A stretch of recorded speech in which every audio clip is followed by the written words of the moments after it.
기준 중위소득에 따른 최저생계비는 언제부터 적용이 되냐면 2024년 1월 1일부터 적용이 되거든요. 2023년 12월 31일에 접수한 사람은 어떻게 될까요?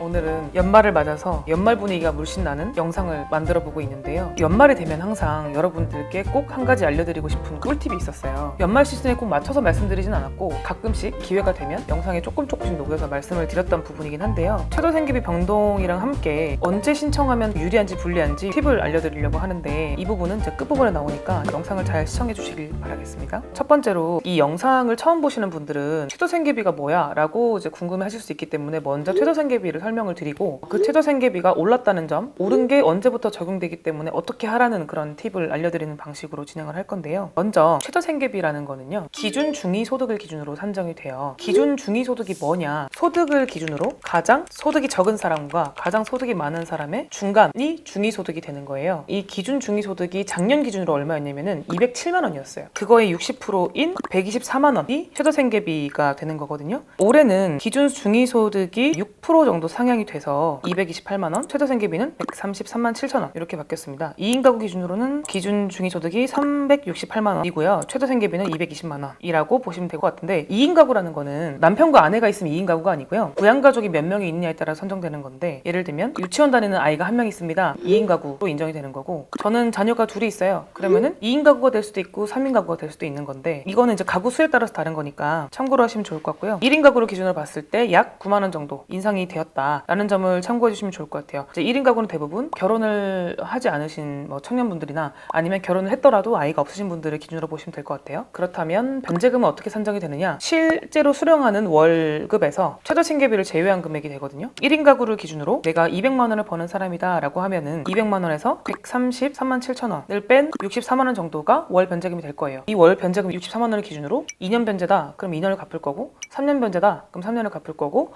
5년 변제다 그럼 5년을 갚는 방식으로 그렇게 진행이 될 텐데 왜 이거를 연말에 꼭 이거를 말씀드리냐? 첫 번째로는 변제금이 작년 기준으로 봤을 때 최저생계비가 올라가는 만큼 변제금은 줄어들게 돼 있거든요. 변제금이 124만 원에서 약 133만 원으로 바뀐 만큼 작년에는 내야 될 변제금이 76만 원에서 올해 내야 될 변제금은 67만 원이 되는 거기 때문에 이게 이제 매달이기 때문에 몇만 원 차이 없는 거 아니야 라고 하시겠지만 36개월 기준으로 봐도 굉장히 큰 금액이죠. 그러니까 당연히 채무자에게 굉장히 민감한 사유가 될 수밖에 없습니다. 그리고 또 한 가지 참고할 사항이 뭐냐면 2023년 12월에 신청을 하시는 분들이 있고 2024년 1월에 신청하시는 분도 있잖아요. 이 기준 중위소득에 따른 최저생계비는 언제부터 적용이 되냐면 2024년 1월 1일부터 적용이 되거든요. 그러면은 2024년 1월 1일에 개인회생 개시 신청서를 제출한 사람부터 적용이 돼요. 그러면은 2023년 12월 31일에 접수한 사람은 어떻게 될까요? 당연히 적용을 못 받겠죠. 23년 기준으로 적용을 받겠죠. 며칠 차이 또는 몇 주 차이 때문에 내는 변제금에 큰 차이가 생길 수 있기 때문에 보통은 이런 부분에 유불리를 저희는 판단을 하고 의뢰인한테 시기를 좀 조율하기도 하거든요. 최저생계비가 매년 오른다라는 것들을 알고 계시는 분들도 있지만 특히나 지금 시점에서는 며칠 차이로 인해서 영향이 있기 때문에